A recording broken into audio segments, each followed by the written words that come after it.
Karena kamu punya Tuhan yang mengasihi kamu. Nah, ibu-ibu pegang janji Tuhan. Amin. Oke, ibu-ibu saya ingin sampaikan. Ini kan ada bilang patah hati. Di sini ibu-ibu pernah mengalami patah hati? Pernah terluka? Pernah dikecewain?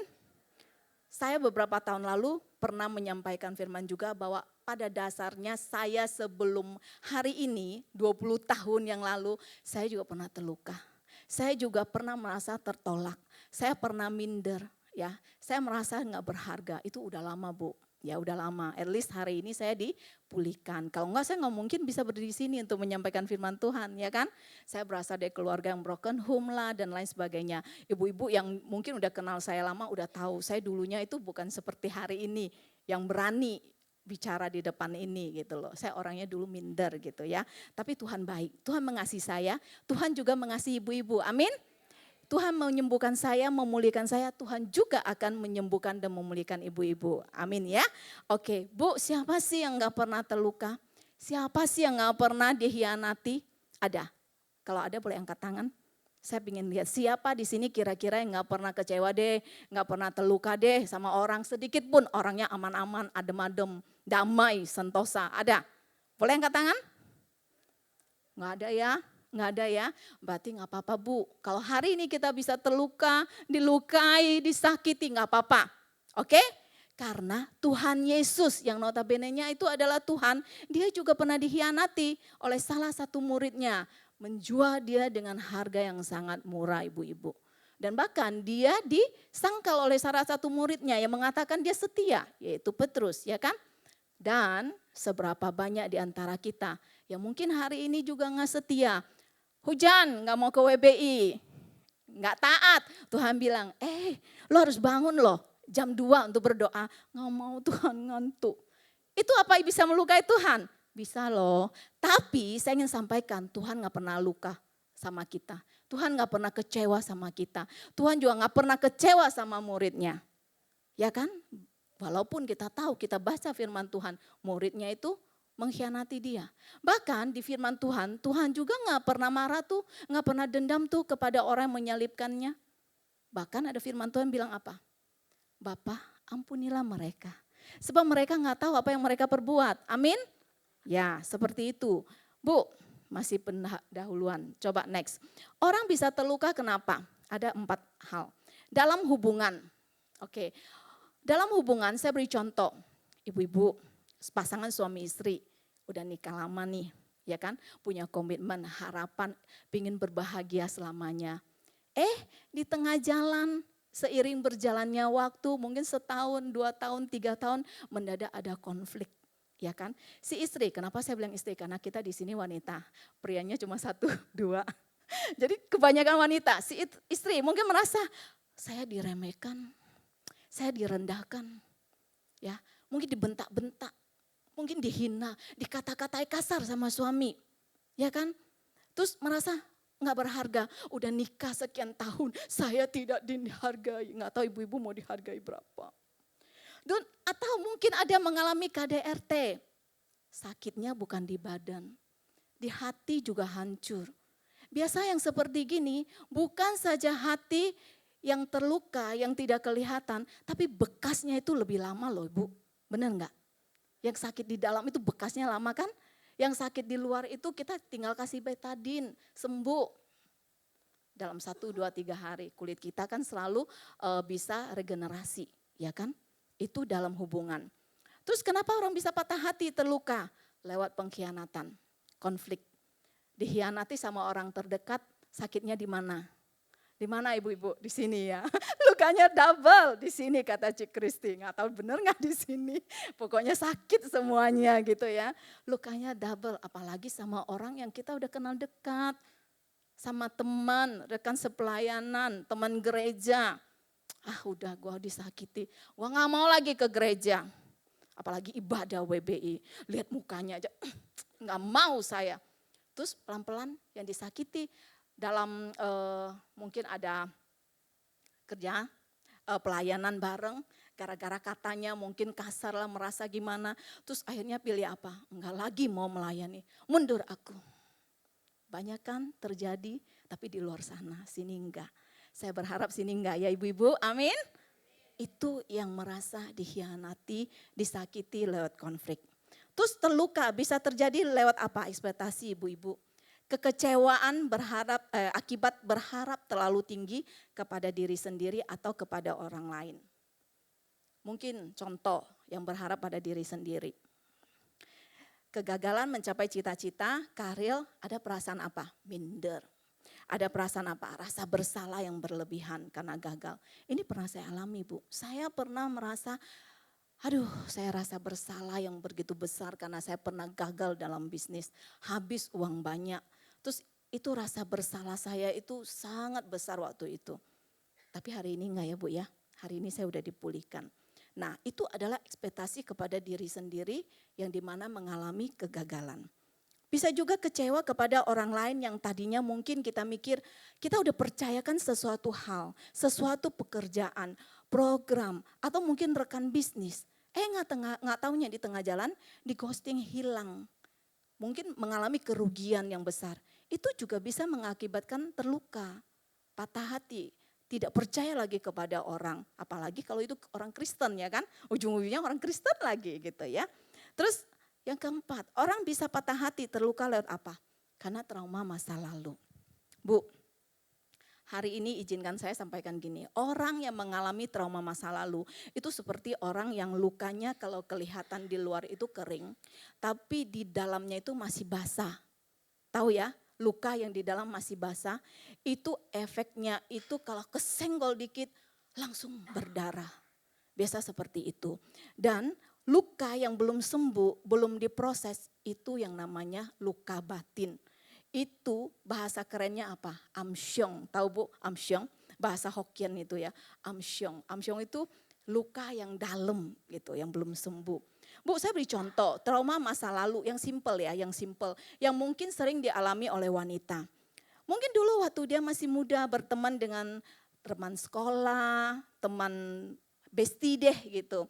Terus akhirnya dibilangin, kamu jelek, kamu endut, kamu hitam. Akhirnya udah tertancap deh di pikiran dia bahwa dia endut, dia hitam, dia jelek gitu ya. Terus dia udah ngerti nih skincare, tarik benang, terus apalagi krim atau apapun yang bisa memutihkan dan lain sebagainya. Terus akhirnya dia jadi cantik, jadi langsing, jadi putih. Nah tapi dia gak puas. Masih ada nggak puas, akhirnya pergi operasi ini, operasi itu, nggak tahu semua dioperasi deh. Kan sering lagi ngetren nih operasi kan, sampai ada teman saya itu ketagihan udah operasi hidung, operasi apa lagi nggak tahu. Padahal udah cantik pun gitu. Nah kenapa? Karena orang ini mengalami trauma masa lalu, karena dia dibully, karena terus dia merasa dia nggak berharga. Dan pada saat ini dia udah cantik pun, dia masih cari penghargaan, dia masih cari validasi. Seperti itu yang gak ekstrim. Yang ekstrim, yang kaum wanita pernah mengalami pelecehan seksual. Trauma masa lalu. Itu bisa mengakibatkan wanita merasa kotor. Terus merasa tidak berharga. Seperti itu. Nah Bu, ciri-ciri orang yang mengalami trauma masa lalu adalah orang yang suka overreaksi terhadap hal-hal yang bisa memicu memori lama. Terus orangnya panikan. Ya, orangnya itu suka was-was, gak tenang gitu. Duduk gak tenang, berdiri gak tenang, tidur pun gak tenang gitu ya. Terus orangnya itu anxiety, insecure, wah banyak deh teman-temannya. Nah ibu-ibu yang saya kasihi, luka batin yang tidak diproses, tidak diberesin, yang masih basah di dalam atau amsyong, itu bisa turun ke dalam badan yang menjadikan badan kita sakit. Itu biasa dinamakan sakit fisik. Namanya psikomatis. Salah satu contoh yang sering dialami ibu-ibu itu yang paling sepele adalah migrain. Bu, ini memang bukan berasal dari trauma masa lalu.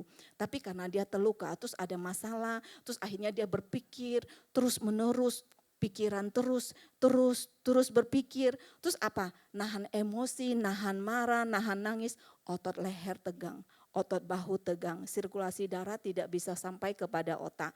Akhirnya terganggulah. Akhirnya apa? Sakit kiri, sakit kanan, oskadon obatnya katanya. Tapi bukan ya ibu-ibu ya, bukan oskadon. Datanglah kepada Tuhan sebenarnya. Tapi oke. Nah yang saya ingin sampaikan adalah bahwa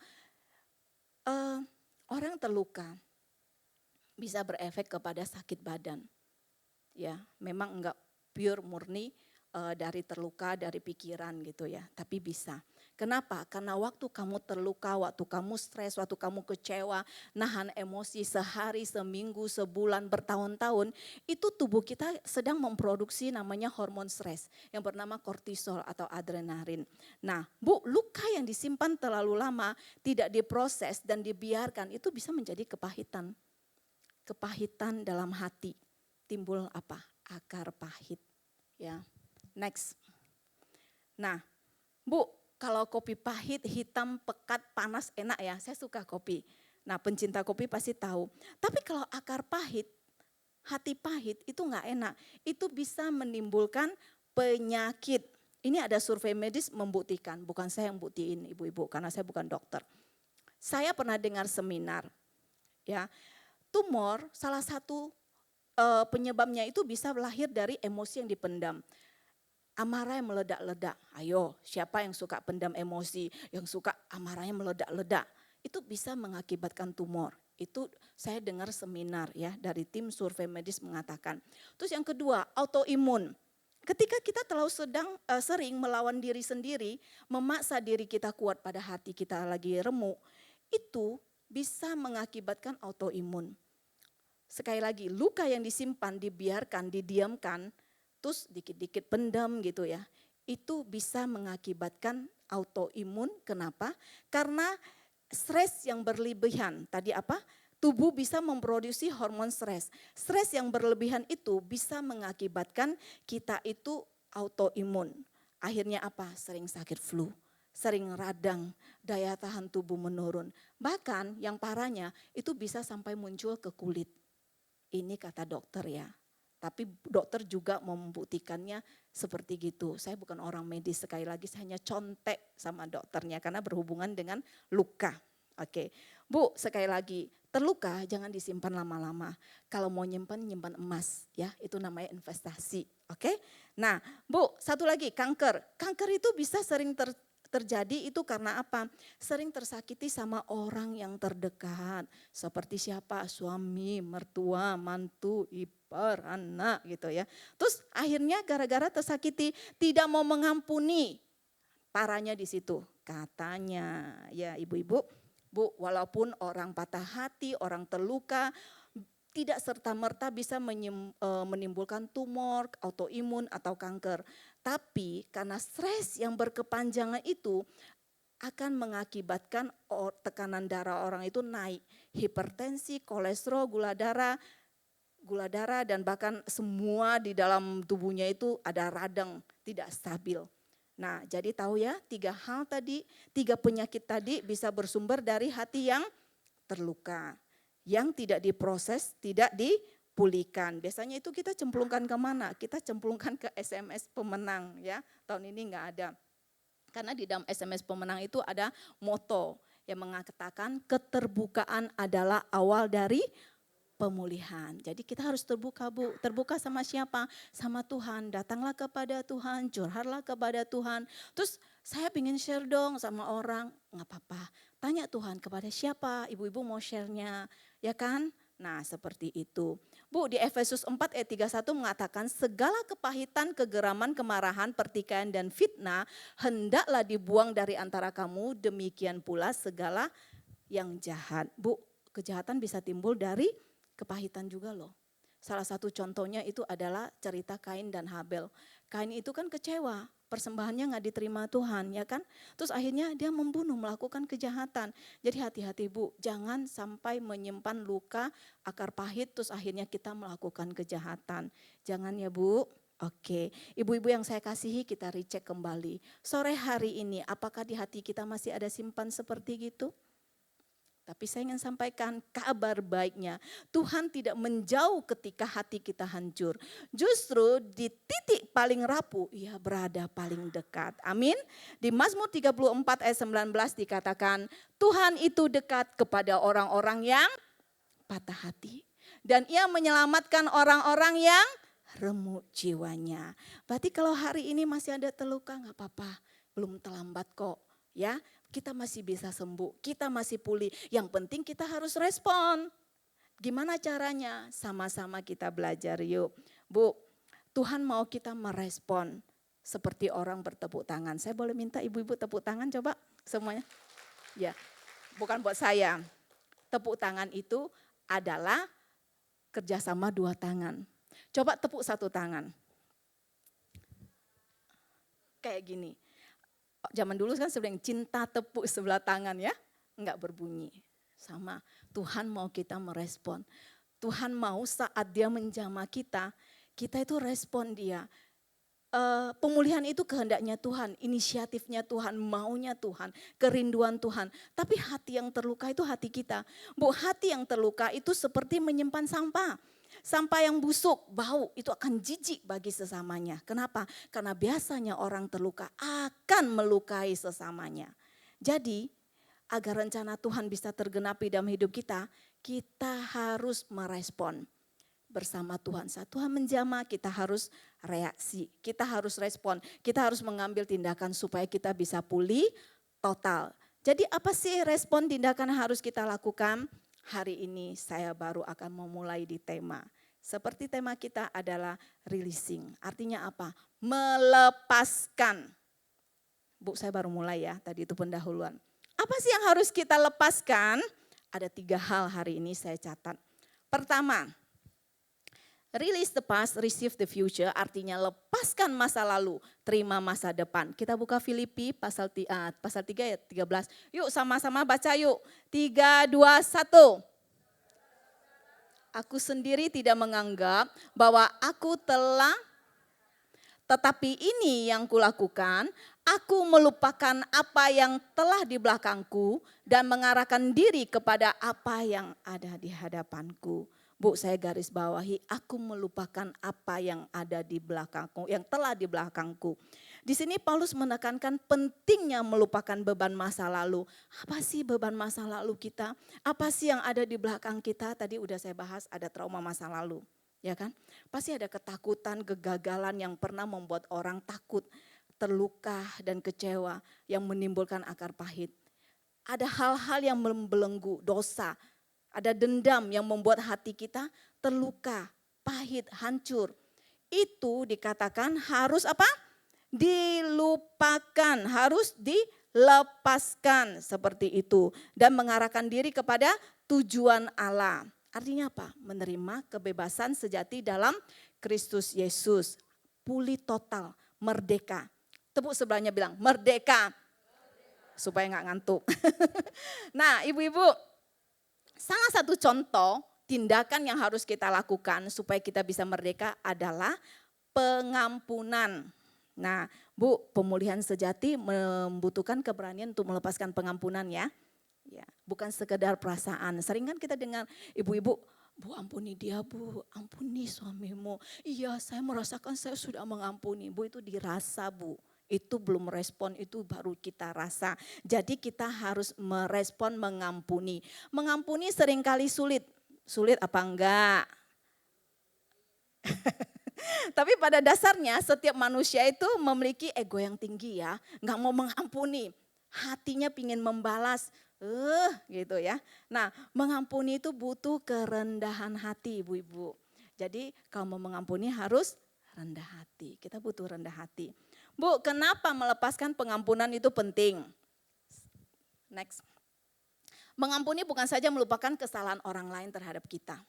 Tapi dengan pengampunan kita bisa membebaskan hati kita dari kepahitan dan memutuskan rantai masa lalu kita. Dan kedua, kenapa melepaskan pengampunan itu penting? Mengampuni adalah perintah siapa? Perintah Allah. Karena apa? Karena kita sudah diampuni. Ingat doa Bapa kami ibu-ibu? Coba hafal enggak? Ampunilah kami seperti kami juga mengampuni orang yang bersalah kepada kami. Jadi kita harus mengampuni sebab apa? Kita sudah diampuni. Itu yang kedua. Yang ketiga, Allah mau kita mengampuni agar doa kita tidak terhalang. Bu, kalau doa kita enggak terhalang kita senang enggak? Kita doa apa aja kayaknya udah didengar Tuhan, apalagi udah nerima gitu ya. Senang, tenang, bahagia, damai, happy dah. Seperti itu. Jadi ibu-ibu mau pulih harus tepuk sebelahnya bilang, ampuni, kenceng-kenceng. Bu, mengampuni itu bukan hanya bilang ampuni, langsung ampuni, kagak, enggak instan, ya enggak instan. Butuh namanya proses yang terus menerus. Nah, seperti Yesus menjawab kepada Petrus, berapa kali mengampuni? Dibilang 70 kali 7. Padahal tak terbatas itu artinya, ya.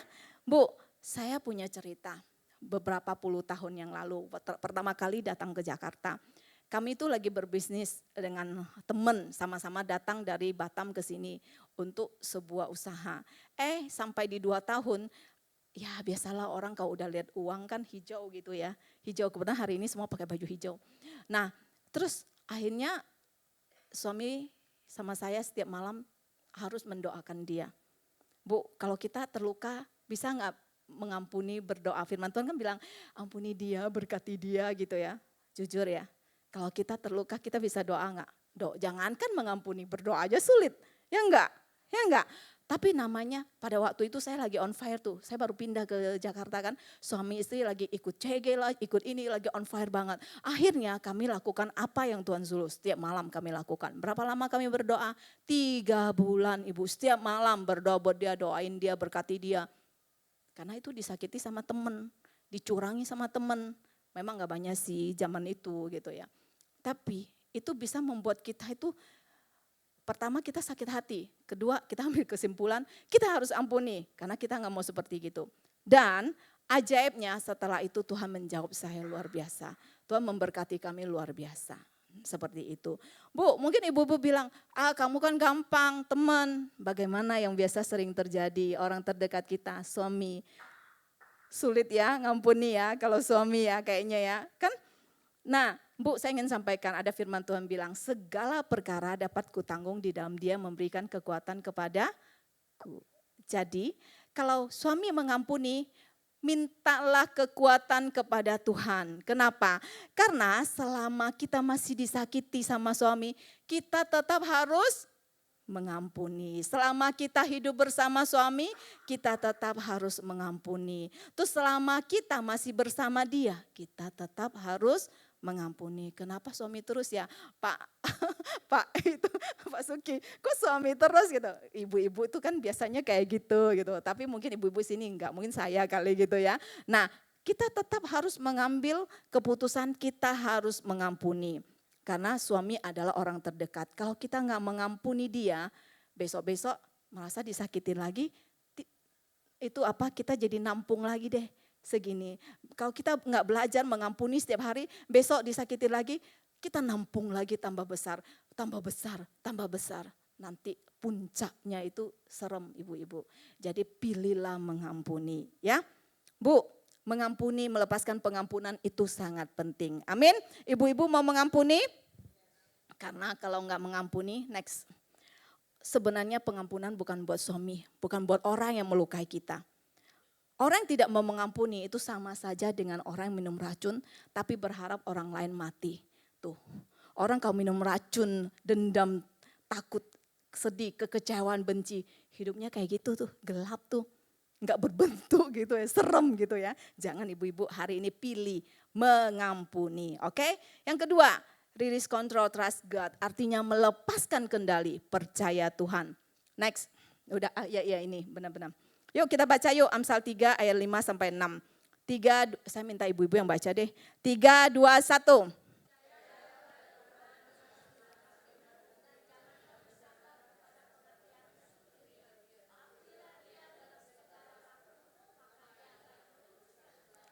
Amin. Bu, seberapa banyak kita kalau tersakiti kita akan langsung mengontrol, mengendalikan apapun yang di sekitar kita. Hati kita, keinginan kita, pandangan kita. Setuju? Padahal ketika tersakiti, hati kita mengalami apa? Kesedihan. Dan kalau hati mengalami kesedihan, itu bisa membuat pandangan kita jadi sempit. Hati kita jadi picik. Masih ingat ada kisah 2 murid Yesus berjalan dengan Yesus menuju ke Emmaus. Itu Yesus di sebelahnya loh. Dia nggak tahu. Kenapa? Karena dia lagi sedih. Dia merasa orang yang harus menjadi andalan mereka itu mati. Nah seperti itu. Jadi Bu, kalau disakiti, kita kebanyakan itu selalu merespon dengan apa yang ada di sekitar kita, kalau bisa kita kendalikan. Kita hilangkan wajahnya di muka kita, kalau bisa kita hapus namanya di nomor HP kita, di HP kita. Atau kalau enggak kita hapus, blokir IG-nya, Facebook-nya, kalau bisa jangan ketemu dia deh. Seperti itu kan? Gitu enggak? Ayo jujur. Nah, saya punya cerita. 2 bulan lalu saya pernah diblokir oleh salah satu teman. Lucunya teman ini bilang, dia merasa saya tegur dia dan teguran saya kasar katanya. Dan dia juga pernah dengar ada beberapa orang bilang dia nggak suka sama saya karena saya ngomongnya kasar. Bu, pada saat dengar ini saya tuh sempat sedih loh. Waduh, saya udah lukain orang ya. Saya sempat sedih. Terus akhirnya apa? Saya beranikan diri datangin dia, saya meminta maaf. Saya juga meminta maaf untuk beberapa hal gitu ya, yang terpicu dari hal ini. Karena dia menyalahin saya. Terus saya peluk dia, saya doain dia, saya berkati dia. Saya berusaha kalau bisa apa sih salah saya gitu. Saya berdoa kan sama Tuhan, Tuhan salah saya di mana gitu ya. Tapi ya namanya saya manusia, ibu-ibu, manusia kan juga bisa salah ya, nggak sempurna gitu ya. Terus saya bilang udahlah saya pilih minta maaf aja. Saya pilih datangin dia, peluk dia, doain dia dan berkati dia. Puji Tuhan sudah selesai dan udah berteman kembali. Walaupun kayaknya broker saya belum dibuka. Tapi nggak apa-apa ibu-ibu, nggak apa-apa. Dan di kesempatan hari ini saya ingin sampaikan kepada ibu-ibu, Bu saya di sini udah 20 tahun ya. Bulan Agustus saya itu 21 tahun. Apabila dalam 20 tahun ini ada ibu-ibu ya mungkin tanpa sengaja saya sudah melukai baik perkataan maupun tindakan gitu ya. Atau ada bapak 2, 3 gitu ya yang pernah terluka karena perkataan saya tanpa sengaja. Di sini saya minta maaf ya, dimaafkan? Minal aidin wal faizin, mohon maaf lahir dan batin. Udah lewat ya lebaran. Nah Bu, di sini benar-benar tulus ya, saya minta maaf ya. Kalau ada salah mohon dimaafkan. Soalnya saya manusia, saya nggak tahu. Kadang bisa aja mulut saya keceplos, terus akhirnya melukai hati ibu-ibu yang tanpa sengaja, tanpa saya pikirkan, tanpa saya rancangkan seperti itu. Bagi saya sebenarnya satu musuh itu sudah banyak. Teman beribu-ribu pun masih kurang, gitu loh. Jadi kadang bisa aja ya saya lukai gitu tanpa sengaja. Minta maaf ya semuanya ya. Oke, kita kembali lagi ke Amsal tadi. Di situ saya garis bawahi percayalah kepada Tuhan dengan segenap hatimu. Artinya apa? Artinya kita harus menaruh 100% kepada Tuhan. Jangan 50-50. Kadang kan kita suka gini, Tuhan aku percaya. Tapi kenyataannya kita masih berpikir toh. Kita masih berpikir, kita nggak menaruh total 50%. Bahkan kita berusaha menolong Tuhan dengan cara kita. Itu salah Bu. Itu kita tidak menaruh 100% kepada Tuhan. Nah, contohnya gini, pas lagi terluka, dikhianati pasangan lagi ya, karena itu terdekat gitu lah. Suami mungkin konflik, bertengkar, terus mendadak konfliknya jadi besar gitu. Seperti yang tadi saya bilang, ada hal yang kepicu, ditimbun, suatu hari meledak. Terus akhirnya apa? Kesel kan? Karena konflik kan? Terus akhirnya apa? Mengambil keputusan pingin pisah atau cerai. Saya ingin sampaikan ibu, ingat. Jangan mengambil keputusan tak kala hati kita lagi terluka. Tak kala hati kita hancur. Karena biasa kalau hati kita terluka, hati kita hancur, apa yang kita ucapkan itu bisa lebih parah. Ya, seperti itu ibu-ibu. Nah, di sini firman Tuhan mengajak kita harus pilih percaya Tuhan daripada pilih percaya perasaan kita yang lagi hancur. Bu, kadang saat kita terluka, kita jadi sinis kan? Kita jadi merasa tidak ada orang yang mengerti kita. Seluruh dunia tidak mengerti kita. Bahkan Tuhan pun kadang gak mengerti kita. Benar? Seperti itu. Tapi Bu, segenap hati itu bicara bukan cuma di mulut. Aku percaya Tuhan. Tapi selain kita ucapkan aku percaya Tuhan. Tapi hati kita juga harus tunduk. Harus taat walaupun kita sakit. Tuhan bilang kamu ampuni dia. Kita harus tunduk, taat, ampuni. Walaupun kita tidak mengerti kenapa ini terjadi. Itu kita harus menaruh apa yang menjadi kehendaknya Tuhan. Karena kita harus percaya pada Tuhan 100%. Kedua, jangan bersandar kepada pengertianmu sendiri. Itu yang digarisbawahi. Pengertian kita terbatas nggak ibu-ibu? Kita cuma lihat luka, kita cuma lihat trauma, dan kita cuma lihat kekecewaan gitu ya. Contoh ya ibu-ibu ya, pas lagi terluka, difitnah, dilukai rekan sepelayanan. Biasanya ibu-ibu pasti pilih apa? Nggak mau ke gereja kan? Nggak mau melayani kan? Bahkan mungkin ada yang mau pindah gereja gitu kan. Nah Bu, saya mau bilang pengertian kita itu selalu lebih condong kepada keegoisan kita. Tapi Tuhan mau bilang loh, kebanyakan kita sering dengar kalau orang udah dilukai bilang, sama ya semua orang Kristen ya, sama tukang melukai, sama aja seperti itu. Udah aku gak mau ke gereja, aku gak mau ibadah, aku gak mau ini, aku mundurlah dari ini, itu, pindahlah gereja. Jangan ya Bu, pengertian Tuhan bisa bilang gini, aku izinkan, contoh Mimi, aku izinkan Mimi ini terjadi pada kamu. Supaya kamu tuh tidak mengandalkan manusia. Supaya kamu lebih mengandalkan Tuhan. Dan ingat Mimi, apa yang kamu alami hari ini itu bisa jadi obat orang lain di suatu hari. Bu, saya ingin sampaikan saat kita terluka, jangan membiarkan pikiran kita itu jadi bos yang mengendalikan apapun yang akan kita lakukan. Karena pikiran bisa menipu saat lagi terluka. Ya, kita harus tetap percaya pada Tuhan, pengertian bersandar kepada pengertian Tuhan, bukan kepada pengertian sendiri. Prakteknya gimana? Sekali lagi saya kasih contoh. Bu, namanya kita kalau udah mengampuni, kadang kan udah tuh, hari ini kita doa udah mengampuni. Bisa enggak mendadak suatu hari muncul lagi, kepicu sesuatu hal muncul lagi. Terus hal yang membuat terluka, teringat masa lalu. Akhirnya apa? Ingat, kalau itu terjadi, stop overthinking. Kenapa? Karena kita itu nggak bisa mengontrol apa yang orang pikirkan, apa yang orang katakan, apa yang orang lain lakukan. Kita hanya bisa mengendalikan pikiran kita, perkataan kita, dan tindakan kita. Bu, biasanya yang kayak gini, saya akan datang kepada Tuhan, saya akan bilang, Tuhan saya nggak ngerti loh. Saya nggak ngerti, sebenarnya kalau hati saya pilih nggak mau kayak gitu. Tapi hari ini saya pilih percaya pada Tuhan. Tuhan yang pegang kendali pikiran saya, hati saya supaya seturut kehendak dan pikiran Tuhan. Itu nggak gampang, tapi sekali lagi butuh kerendahan hati. Atau pas lagi ambil keputusan pingin ngekat orang tuh, sebelum ngeblok orang. Ya kan, sebelum kita resign pelayanan, sebelum suami istri konflik bilang bercerai atau pisah. Ingat, tanya Tuhan dulu. Tuhan, saya harus gimana? Harus gimana? Maunya setelah ini gimana?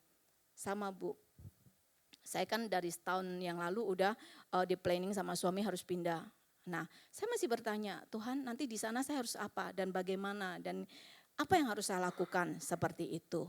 Bu, kita harus tetap bertanya pada Tuhan, minta hikmatnya Tuhan. Ya, supaya kita tidak salah di dalam mengambil keputusan. Bu, ada satu pepatah bahasa Kek, bahasa Hakka di sini banyak orang Kek, ada berapa yang ngerti? Bahasa Kek seperti gini, tason encok jit sekyung. Ngerti ya? Ada yang ngerti? Tason encok artinya saat kita mengambil keputusan yang salah. Jit sekyung, seumur hidup kita miskin, seumur hidup kita sengsara. Jadi Bu, sekali lagi, jangan salah mengambil keputusan. Datang kepada Tuhan, tanya kepada Tuhan, percaya kepada Tuhan, turuti kehendak Tuhan selangkah demi selangkah.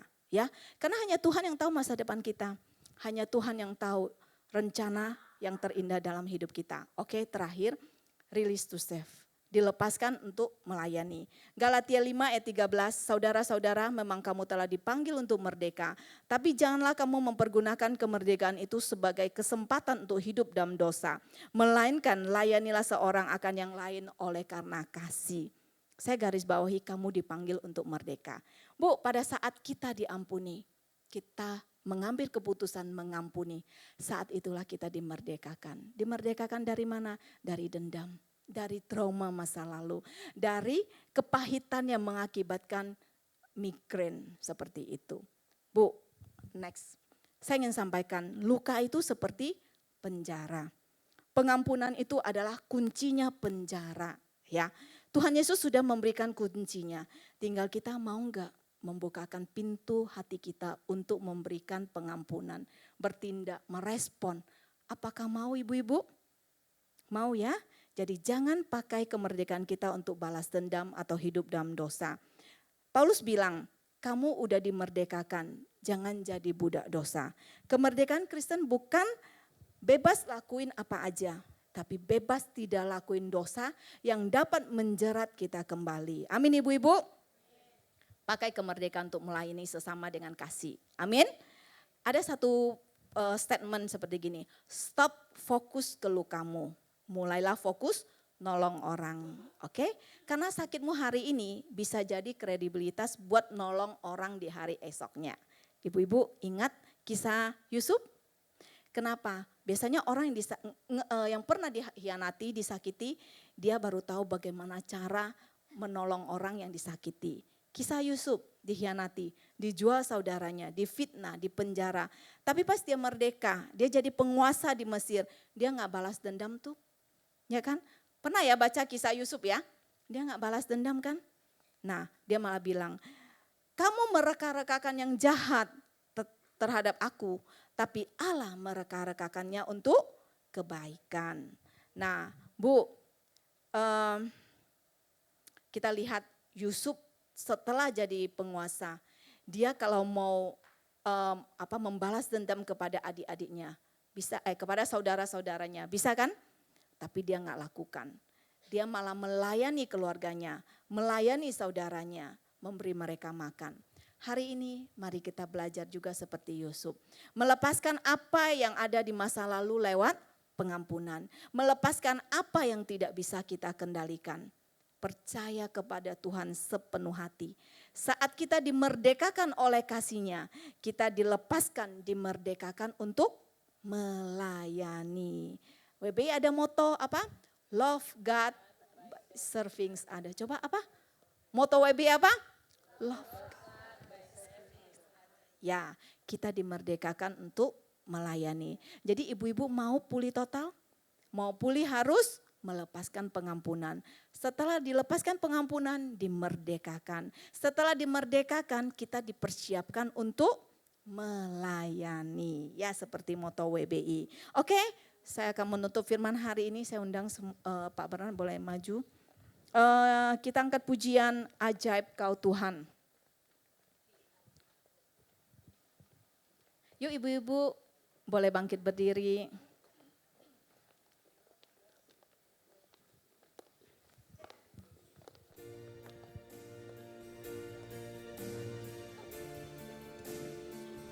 Kita nyanyi lagu ini dengan sungguh-sungguh kita datang kepada Tuhan. Kalau hari ini engkau merasa bahwa masih ada luka yang belum dibereskan, gak apa-apa, ambillah respon untuk membereskannya. Karena Tuhan mengasihi kita, apa yang ada hari ini kita datang, itu seizin Tuhan supaya kita bisa memperoleh kemerdekaan. Amin.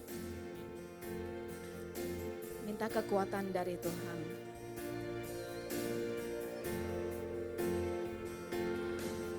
Kekuatan di hidupku, ku dapat dalam Yesus. Dia tak pernah tinggalkanku, setia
pengumuman hari ini, Ibu-ibu. Yang pertama kali saya ucapkan terima kasih kepada Ibu Mimi ya, sudah menjadi saluran berkat hari ini. Tuhan Yesus memberkati. Itu bisa bolak-balik gitu ya, karena nggak enak tinggalin ibu-ibu gitu. Udah melekat gitu, udah 20-an tahun gitu. Nah, saya ada di sini itu karena saya bersyukur ya, karena Mak Jolin udah pulang ya. Dulu saya juga dibina oleh para senior di sini, terutama Ibu Gembala. Mereka itu begitu baik, saya dicemplung ke komsel utamanya Ibu Gembala. Terus dari situ saya orang yang mau belajar. Satu hal yang saya ingin pesankan kepada ibu-ibu, harus belajar. Ya, karena hidup ini belajar sebenarnya. Kita belajar untuk lebih baik, kita belajar untuk lebih setia. Kita itu bukan orang yang setia, saya bukan orang yang setia banget gitu. Makanya kenapa saya pilih gereja ini, karena dekat rumah saya di Blok C. Nah, saya akhir bulan ini akan pindah ke Balikpapan di Kaltim. Terus saya udah 20 tahun di sini. Saya dekat banget dengan ibu-ibu semua gitu ya. Dari anak saya masih kecil gitu ya. Terus anak-anak saya udah besar gitu.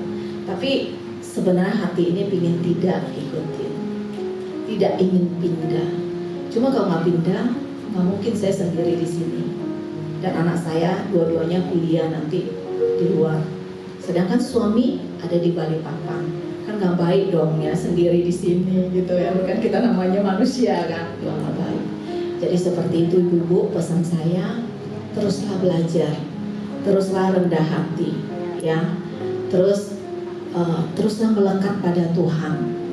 Jangan mengandalkan diri sendiri. Kadang kan kita merasa kita udah bisa ini, bisa itu gitu ya. Tapi percayalah, kita terbatas. Andalin Tuhan. Ya, saya rindu WBI makin luar biasa. Saya rindu WBI. Saya punya cita-cita dulu.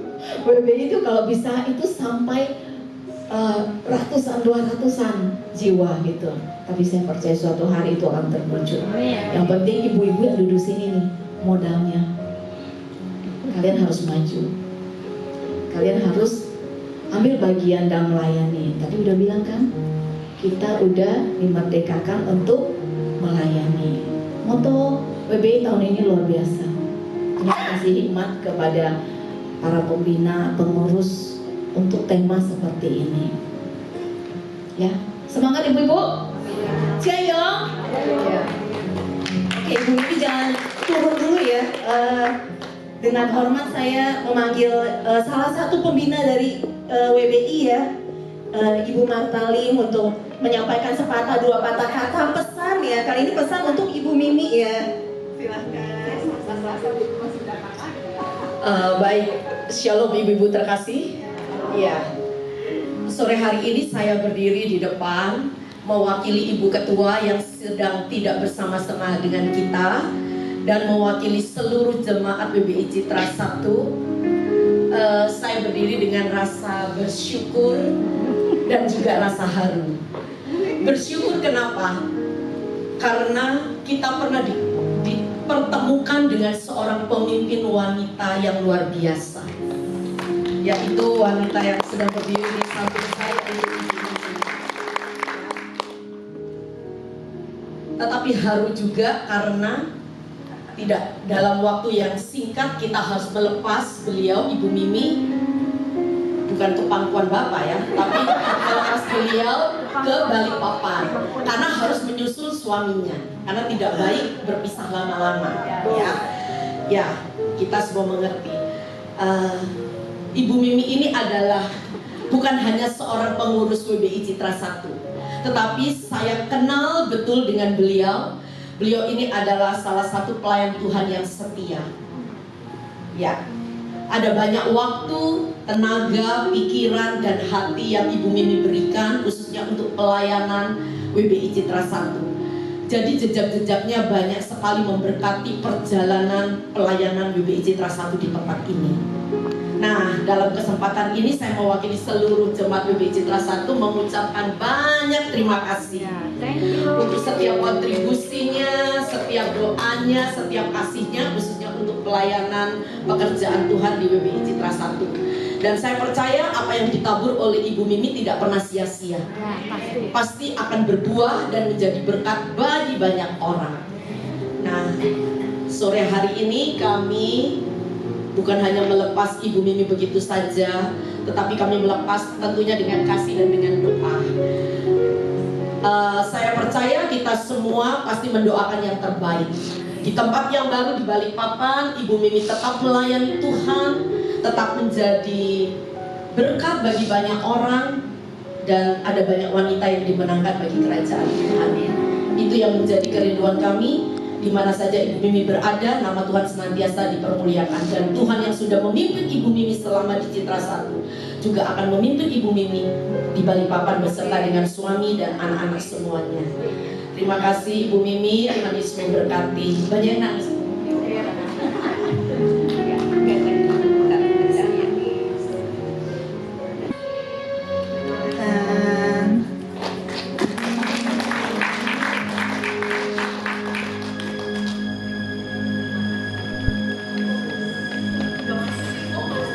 Oke. Mungkin boleh didokumentasi.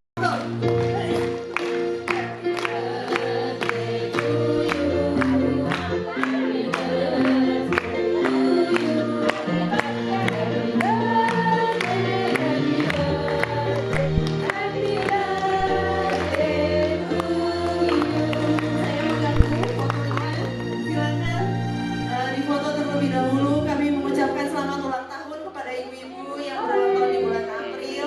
Tuhan Yesus memberkati. Dengan berjalan saya minta Ibu Susi untuk berdoa untuk ibu-ibu yang berulang tahun, untuk doa penutup dan doa berkat. Silakan Ibu Susi. Oh, belum tiup lilinnya. Ya, kita tiup lilinnya bersama-sama ibu-ibu ya. 1, 2, 3. Yeay. Tuhan juga tidak mengampuni kami. Tapi biarlah pada sore hari ini apa yang diajarkan, kami melepaskan pengampunan ya Bapa. Di dalam nama Tuhan Yesus, supaya kami boleh hati kami bersih, hati kami lapang Tuhan. Biarlah kiranya Roh Kudus yang ada di dalam hati kami, dan kami boleh menjadi terang dimanapun kami berada. Karena Engkau sudah membawa setiap kami kepada terang-Mu yang ajaib. Kami bersyukur dan berterima kasih Bapa. Berkati hamba-Mu Meme yang sudah menyampaikan firman-Mu. Tuhan memberkati dia. Tuhan memakai dia lebih lagi di tempat yang baru akan dia tinggal di sana di Balikpapan, untuk bersama dengan suaminya Pak Peter. Tuhan, kami percaya Engkau sudah memakainya di WBI, di Winners Citra 1. Engkau juga akan memakai dia di Balikpapan di sana.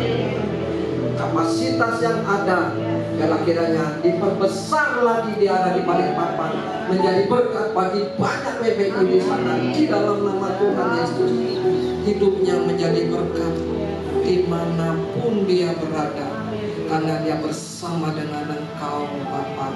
Kau berkati keluarga ini di dalam nama Tuhan Yesus. Berkati anak-anaknya Tuhan, dan mereka menjadi pemuda-pemuda yang takut akan Engkau, menjadi inspirasi bagi teman-temannya di dalam nama Tuhan Yesus. Mari ibu-ibu angkat tanganmu kepada ibu-ibu yang berulang tahun pada sore hari ini. Bapa, memberikan kekuatan, sukacita, damai sejahtera bagi ibu-ibu yang berulang tahun hari ini. Memberikan kesehatan, kita boleh berumur panjang, menjadi kesaksian bagi keluarga-keluarganya yang lain di dalam nama Tuhan Yesus. Terima kasih banyak Bapa, kehadiran-Mu di tengah-tengah kami, kehadiran-Mu di dalam ibadah kami sore ini Tuhan. Waktu kami datang, kami pulang, kami tidak sama lagi. Kami membawa kemenangan besar yang Kau berikan bagi bagi setiap kami di tempat ini. Di dalam nama Tuhan Yesus kami bersyukur. Winners yang dikasihi Tuhan, dengan segala kerendahan hati angkat kedua tangan. Tuhan memberkatimu Winners, dan Tuhan memberkatimu, Tuhan melindungimu di dalam nama Tuhan Yesus. Tuhan menyinarimu dengan wajahnya dan memberi engkau kasih karunia. Tuhan menghadapkan wajahnya kepadamu dan memberi engkau damai sejahtera. Terimalah segala berkat yang berlimpah dari Allah Bapa di sorga, kasih sayang dari Tuhan Yesus Kristus menyertai hidupmu. Penyertaan, pengurapan dari Roh Kudus memberkatimu mulai hari ini. Diberkati rumah tanggamu, pernikahanmu, anak-anakmu, pelayananmu, diberkati Tuhan. Sambut segala berkat ini dalam nama Tuhan Yesus sampai Maranatha dia datang kedua kali. Dan kita katakan amin. Puji Tuhan. Terima